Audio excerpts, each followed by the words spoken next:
Tinatanong po ni Ma'am Jocelyn, ilan weeks po ba pwedeng uminom niyan? I'm pregnant. Ito po yung tinatanong niya, si Evening Primrose Oil. Ito nga po pala si Evening Primrose Oil is good for hormonal imbalance, dysmenorrhea, meron mga symptoms ng premenopausal, at para po sa mga buntis na malapit ng mag-labor. Ang tinatanong po niya is for pregnant kung ilan weeks or ilan month pwede kang uminom nito. Guys, kapag buntis po kayo, lalo na kapag nalaman yung buntis, bawal po kayong mag-take ng kahit anong supplement.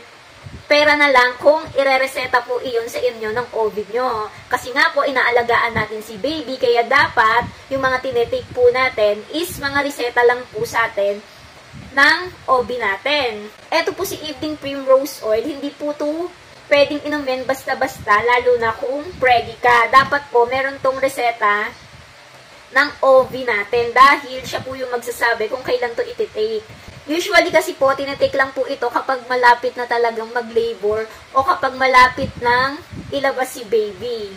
So, sasabihin po yun ng OB nyo kung kailan nyo po ito ititake. Pinapatake nga po ito ng OB kapag masikip po yung cervix para lumuwag po yung cervix and mabilis na makalabas si baby. So, si OB po talaga yung magde-decide and magre-reseta nito kung kailan nga po iinom yung mga preggy woman. Yun lang po. Sana po nasagot po yung question nyo and congratulations po sa inyo.